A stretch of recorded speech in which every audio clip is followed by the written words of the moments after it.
All right.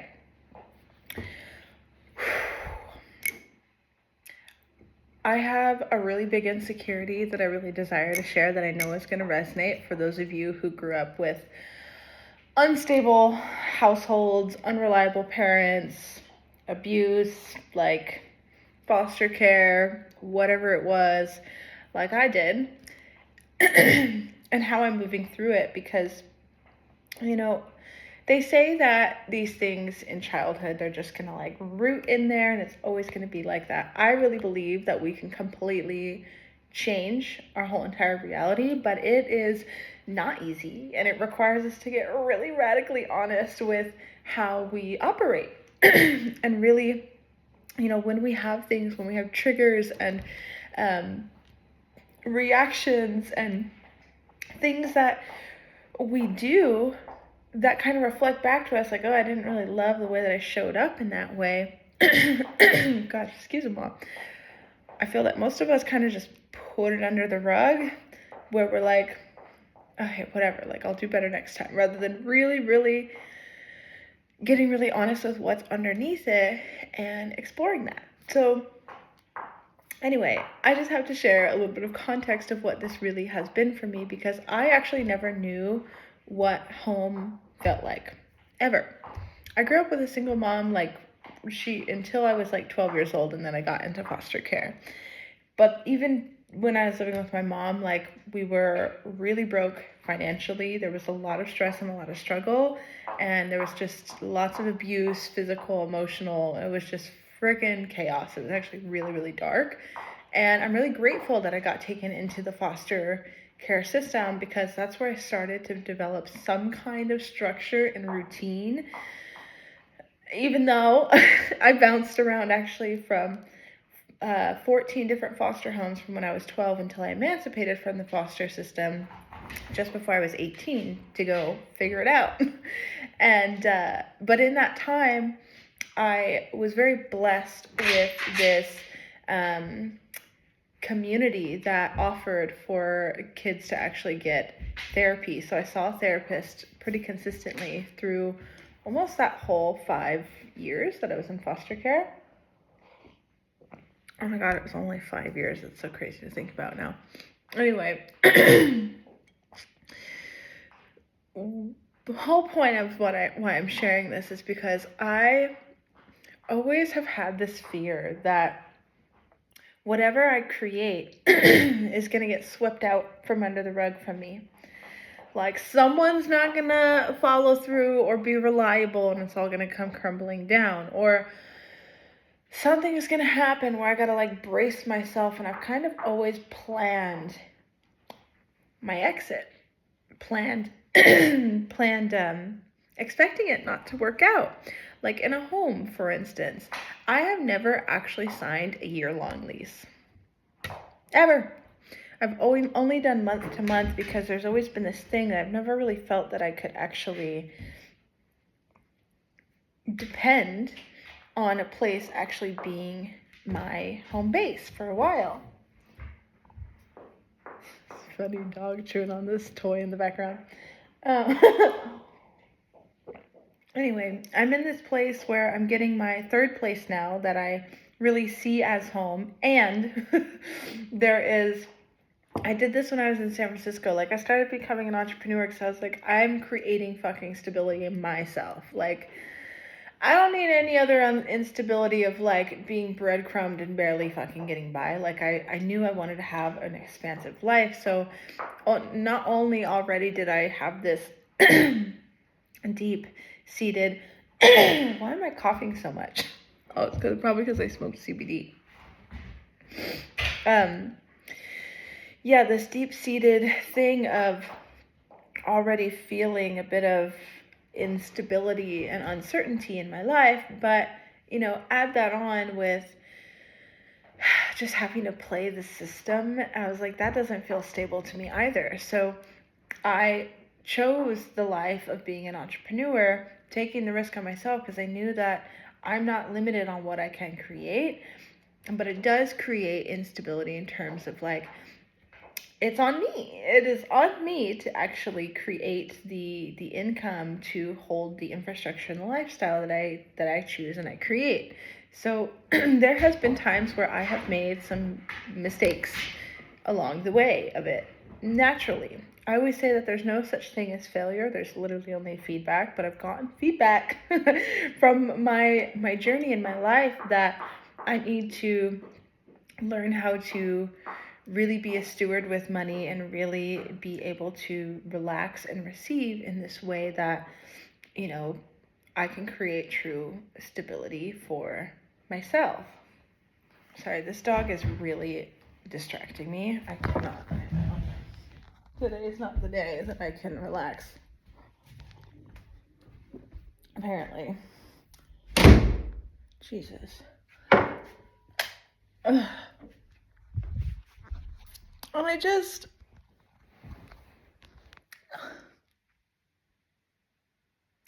Honestly, the point of my video is.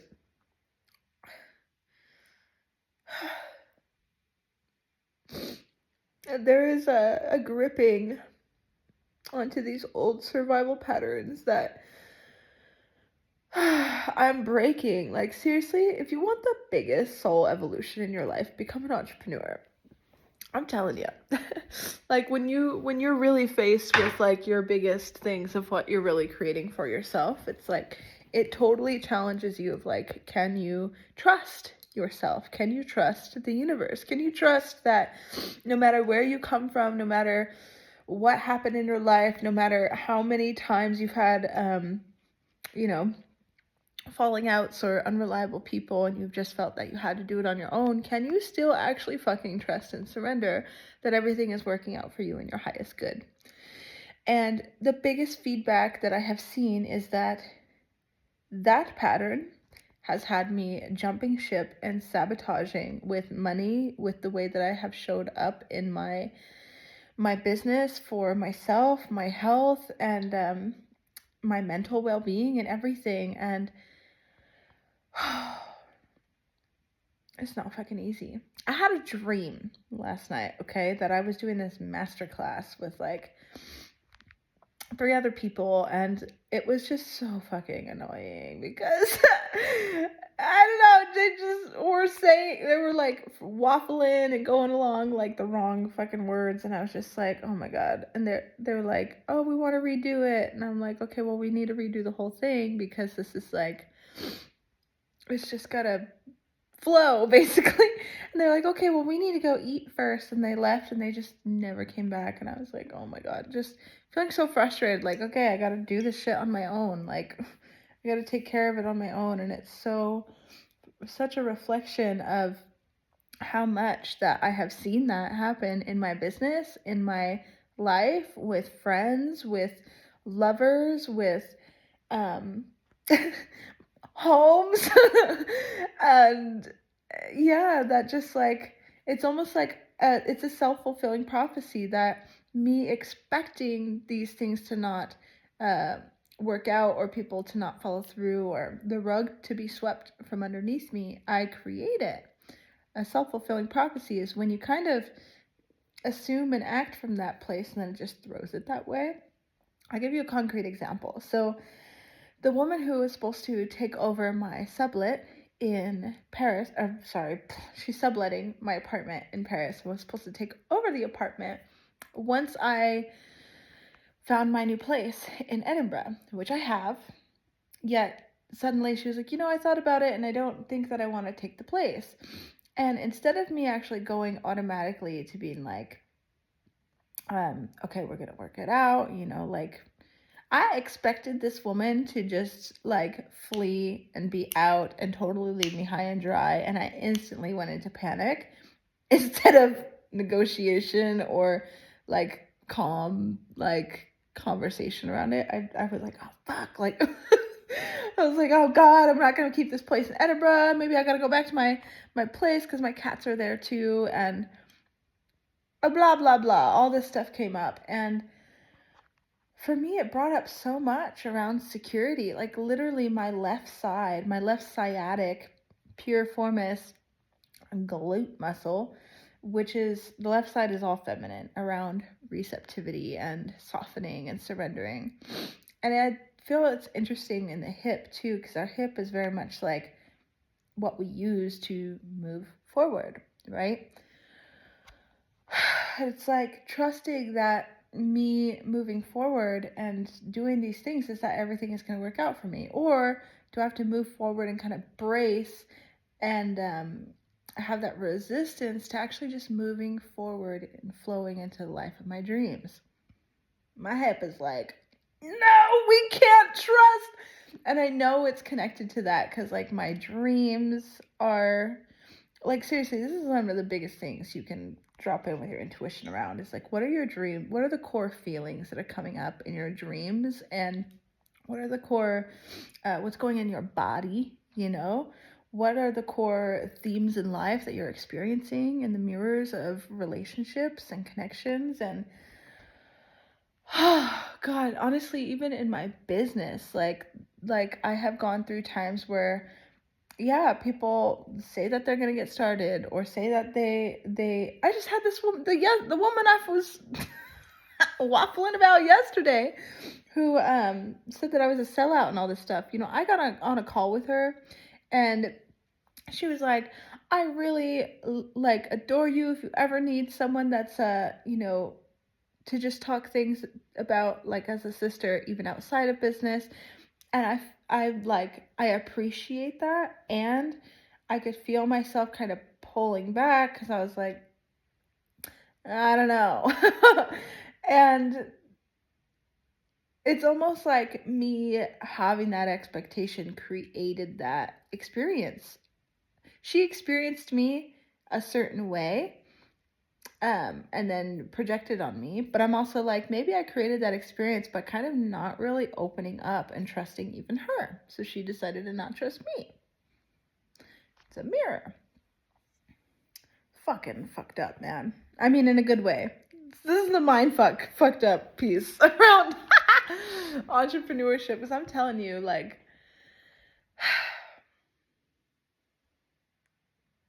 sales has changed my life. And it is not easy. But the fact that I'm literally about to move into a place in Edinburgh in Scotland with high ceilings and a gym and a rooftop terrace and a community and in a beautiful area, like divine spot, I would way rather have that than a boss any day. Any day. Yes, it's fucking challenging. Yes, it requires me to get really fucking radically honest around where are my survival patterns? Where am I not operating from integrity? How can I show up more vulnerable, more fully me? It's like when I share with people, I'm like, this is how you can actually get paid to be authentically yourself. And people are like, oh yes, I'm gonna, you know, dance on camera and talk about the feminine. No, I'm sorry, that is not the vulnerability I'm talking about. That's not the authenticity I'm talking about either. And no, it's not about embodiment. You don't have to be embodied enough for the embodied club for this shit either. Like, it's about being the raw, messy, real shit and like being willing to show up in that and also be really willing to reflect really honestly and be like, fuck. So anyway, long story short, I know that this will support the person who grew up in those survival modes because ultimately, guess what? I got on a call with a woman today who's not taking the apartment. And we had a great conversation. I cried. I was like, I'm sorry. I'm just so scared because I'm making these big moves. I don't know what's going on with my visa. And I really want to make sure my kitties are okay. And blah, blah. And she was so understanding. I felt so held. And I was like, wow. See, Saber, that little girl inside that's just fucking freaking out. Like, she doesn't need to run the show anymore. No. And those of us who come from those backgrounds where we did get abandoned, we did have nobody else to fucking rely on, we had to fucking figure out shit on our own. It's like, we don't need to do it anymore. We don't. If you truly want to live this beautiful life, if you don't actually fully surrender and be willing to actually let go and let life hold you again, or maybe for the first time ever, then we can't truly actually settle in and root into our dream life.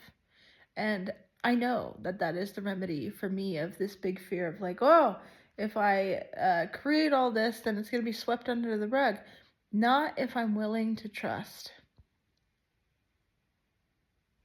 Simply not if I'm willing to trust. Trust myself, trust the universe, trust that even if something doesn't work out the way it was supposed to, that it will be a beautiful redirection of exactly where I need to go, because that's how it always goes. And that's what I tell people all the time when they want to get started in in their online business route, and they're like, "Oh, but what if it doesn't work?" I'm like, "Right, there's always the what if it doesn't work, but there's always the what if it does work. Are you willing to actually fall forward knowing that there's a net down there, even though you can't see the net now, but the net actually is your birthright. The net is actually your most natural experience of life. Your net is your stability and your security, that even though if you feel like you don't know what that feels like, are you willing to learn how to teach yourself what that feels like, to explore what that means to you and explore creating that? So I can guarantee you the only way that we really create that true stability is through money piece too. Like, money is so connected to the root chakra and our security and stability, but money is also so connected to our ability to trust, our ability to root, to be resourced, to feel resourceful from the inside out. So I'm really grateful that everything's working out. I spilled my matcha on me. I'm really grateful that everything's working out. And my vagina neck thing is okay, I'm fucking around now. I'm really grateful that everything is working out, because it always is. And I'm really grateful to have the space to share this, even though my bangs are doing some crazy shit right now. I'm really grateful to have this space to share what's on my heart. And again, I'm sitting here like, fuck, am I really gonna post that? I was really annoyed by the dog, and then yes, I'm gonna post it, because I'm committing to showing up more fully of the real raw experience of where I am, messy or not, to give you permission that it's okay.